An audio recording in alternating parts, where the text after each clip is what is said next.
AITA for not telling my parents it was my birthday. They blamed me for it. I 16F have never really been the type to make a big deal out of my birthday. It's not that I don't care about it, but I've just always been a bit more low-key about these things. Maybe it's because I'm not one of those people who loves being the center of attention, or maybe it's because, growing up, my birthdays were never really celebrated with much fanfare. Don't get me wrong, my parents love me, but they've always been more on the practical side of things, you know? Like, here's a cake, here's a gift, happy birthday, now let's move on. This year, my 16th birthday was coming up, and I didn't feel any different. I didn't plan anything special, didn't remind anyone, and just figured it would be another ordinary day. The night before, I went to bed like usual, with no real expectations. When I woke up the next morning, it was just like any other day. I got up, got dressed, and headed downstairs. My parents were both already up. My dad was in the living room, sipping his coffee and reading the newspaper, while my mom was in the kitchen, making breakfast. I walked in, said good morning, and they both responded with their usual, good morning, sweetie, but there was no mention of my birthday.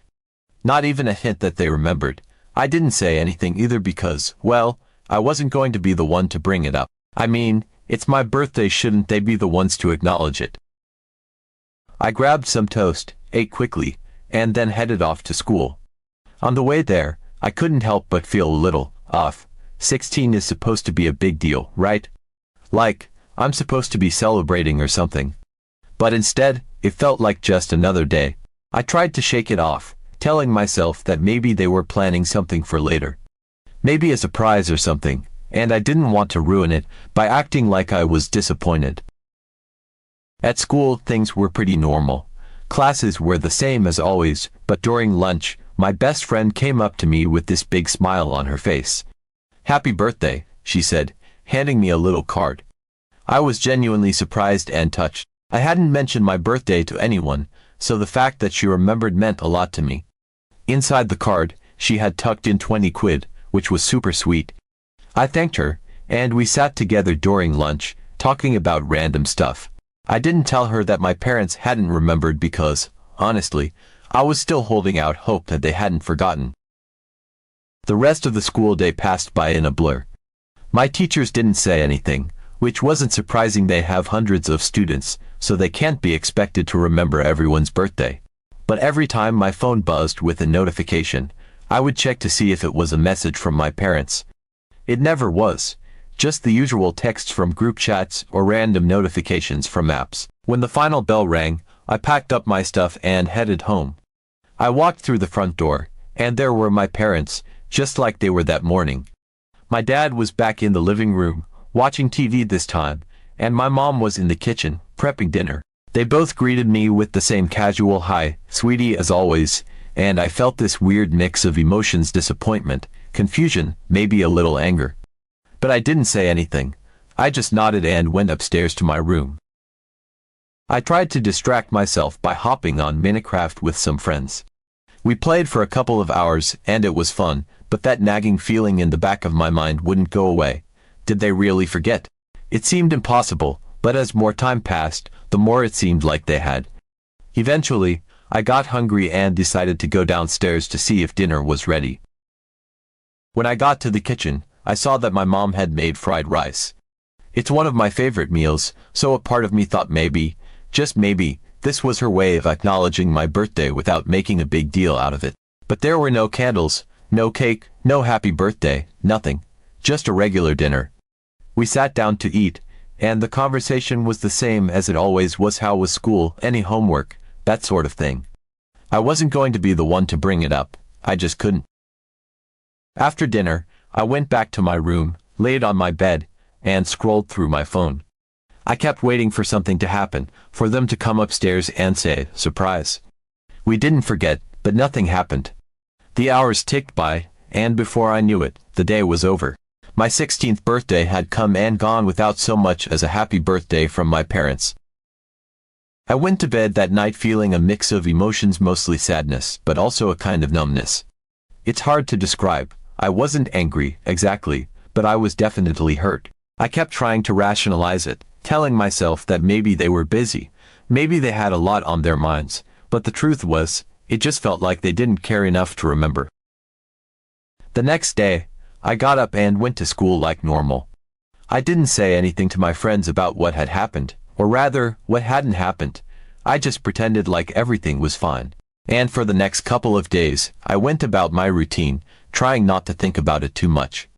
But every time I walked past my parents, that little voice in the back of my head would whisper, "They forgot." 3 days after my birthday, I came home from school, and everything seemed normal at first. I walked in, said hi, went upstairs to drop off my bag, and then came back down to grab a snack. But as soon as I walked into the kitchen, I could tell something was off. My mom was standing there, arms crossed, and she looked pissed, like really pissed. "Why didn't you tell me it was your birthday?" She practically yelled as soon as she saw me. I was stunned. I didn't know what to say. "You didn't say anything. How was I supposed to know?" "Why didn't you remind me?" she continued, her voice getting louder with every word. I stood there, speechless, trying to process what she was saying. Was she really blaming me for them forgetting my birthday? "I didn't think I had to remind you," I finally managed to say, my voice small. "It's my birthday. I thought you'd remember." That only seemed to make her angrier. She went on and on about how I should have said something, how I should have reminded them, how it was basically my fault that they forgot. I couldn't believe what I was hearing. It felt like I was in some kind of twisted dream. How was this my fault? Shouldn't they be the ones apologizing for forgetting? But no, instead, I was the one being yelled at, as if I had done something wrong. I tried to defend myself, to explain how I felt, but she wasn't having it. She was so mad that she ended up grounding me and taking away my phone. It was like she needed to blame someone, and I was the easiest target. The next morning, I woke up with this heavy feeling in my chest. The whole thing from the night before was still fresh in my mind, and I couldn't shake the frustration and hurt. I got ready for school in a daze, my mind replaying the argument with my mom over and over again. It was so surreal that they forgot my birthday and then somehow made it my fault. But what really stung was the fact that I was grounded and had my phone taken away because of it. Like, how does that even make sense? I trudged my way to school, my head down, just trying to get through the day. As soon as I walked through the gates, my best friend spotted me and waved me over. She could tell something was off just by looking at me. "What's wrong?" she asked as soon as I got close. Her concern was written all over her face, and it was that genuine look that made everything I'd been holding back suddenly come flooding out. I hadn't planned on telling anyone, but before I knew it, I was spilling the whole story to her, right there in the middle of the schoolyard. "I don't even know where to start," I said, my voice shaky. "My parents forgot my birthday." And then, 3 days later, my mom freaked out on me, yelling that I should have reminded them, like it's my fault they forgot. She looked at me in disbelief, her eyes wide. "Wait, what? Are you serious?" I nodded, biting my lip to keep from crying. "Yeah." And then she grounded me and took my phone away. "What the hell? That's so messed up," she exclaimed, shaking her head in disbelief. "You shouldn't have to remind them. It's your birthday. They're your parents. They should remember." "I know, right," I said, feeling a mix of relief and sadness.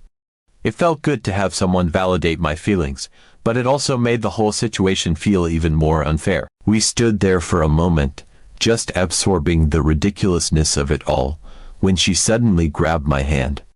"You know what? Screw them. We're going to celebrate your birthday properly. My family can help. We'll throw you a party or something. You deserve to have a real birthday, not whatever that was."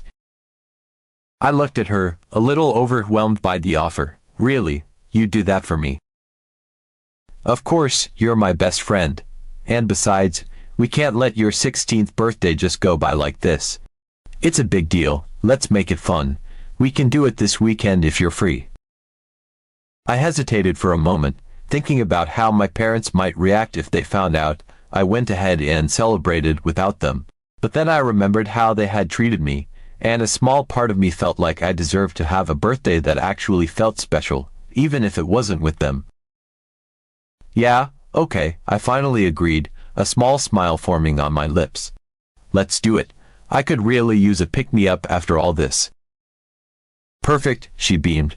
I'll talk to my parents tonight and we'll get everything planned out. It's going to be awesome, I promise. The rest of the day felt a little lighter after that. I still had that lingering hurt in the back of my mind, but knowing that my friend cared enough to help me celebrate made everything feel a bit more bearable. It was nice to have something to look forward to, something that would help take away the sting of what had happened with my parents. Over the next couple of days, we secretly planned the small celebration. My friend's parents were completely on board with the idea and even suggested we have a little gathering at their house, with just a few close friends. They wanted to make sure I had a day that was all about me, and honestly, it felt really good to be cared about like that. When the weekend finally came, I headed over to my friend's house, feeling a mixture of excitement and nervousness. I hadn't told my parents about the party. I figured if they weren't going to acknowledge my birthday, they didn't need to know about this. It wasn't like I was doing anything wrong, but a part of me still felt a bit guilty for going behind their backs. As soon as I walked into my friend's house, I was met with a chorus of happy birthday from everyone there. They had decorated the living room with streamers and balloons, and there was even a homemade cake sitting on the table, complete with 16 candles. It was simple, but it was perfect. I was honestly touched by how much effort they had put into making the day special for me. It wasn't about the decorations or the cake, it was about the fact that they cared enough to do this for me, especially after everything that had happened with my parents. We spent the afternoon hanging out, playing games, and just enjoying each other's company. My friend's mom had even made some of my favorite snacks, and we all gathered around the table, laughing and talking like it was any other birthday party. But for me, it was more than that. It was the celebration I hadn't gotten from my own family, and it meant the world to me. At one point, my friend pulled me aside and handed me a small gift. "I know you said you didn't want anything big," she said with a smile, "but I wanted to get you something special. Just something to remember today by." I opened the box and inside was a delicate necklace with a small charm, a tiny heart. It was simple, but it was beautiful, and I could feel my eyes welling up with tears. "Thank you," I whispered, hugging her tightly. "This is perfect." As the day went on, I felt this overwhelming sense of gratitude for my friends and their family. They had gone out of their way to make sure I had a special day, even when my own parents hadn't. It wasn't about the gifts or the party, it was about the love and care they showed me, and that was something I would never forget. The party at my friend's house had been perfect in every way. It wasn't extravagant or over the top, but it was exactly what I needed, a reminder that I was cared for, that I mattered to someone. The decorations, the cake, the laughter, the thoughtful gift, it all felt like a balm to the hurt I'd been carrying around since my parents forgot my birthday. For those few hours, I didn't feel like the girl who was overlooked or forgotten. I felt loved. I felt seen. As I approached my house, though, that warmth began to flicker. The closer I got, the more I was reminded of the reality waiting for me on the other side of the front door. I had spent the entire day away, without telling my parents where I was going. A part of me knew they probably wouldn't care, they hadn't cared enough to remember my birthday, after all, but another part of me couldn't shake the anxiety that had settled in my stomach. Would they be angry? Would they even notice? The house was quiet. "Mom, Dad?" I called out, my voice tentative. There was no response. I walked further into the house, my heart pounding a little faster with each step. I finally found them in the dining room, sitting at the table, staring at their phones. They looked up when I walked in, but there was no anger in their eyes, just mild surprise, as if they had only just remembered I existed. "Where have you been?" my mom asked, her tone flat, almost disinterested. "Out," I replied, trying to keep my voice steady. I wasn't in the mood to explain myself, not after the way they had treated me. If they couldn't be bothered to remember my birthday, I didn't see why I should be expected to check in with them. "You were gone all day," my dad added, his eyes narrowing slightly. "We didn't know where you were." I shrugged, trying to keep my emotions in check. "I was with a friend. We just hung out for a bit." My mom sighed, shaking her head. "You should have told us where you were going. It's not safe to just disappear like that." I wanted to laugh at the irony of her words. Now she cared about my whereabouts, now, after everything. But instead of laughing, I just nodded, not wanting to provoke another argument. I was too tired, too drained to deal with it. All I wanted was to go to my room and hold on to the happiness I'd felt earlier, before it slipped away completely. "I'm sorry," I said quietly, though I wasn't sure if I meant it. I wasn't sure if I was apologizing for being out all day, or if I was just trying to keep the peace. Either way, I didn't wait for a response. I turned and walked out of the dining room, heading straight for my bedroom. I lay there for a while, staring up at the ceiling, my mind racing. The day had been such a whirlwind of emotions: hurt, anger, joy, relief, and now that I was alone, it was all catching up to me. I thought about the party, about the way my friend had gone out of her way to make me feel special.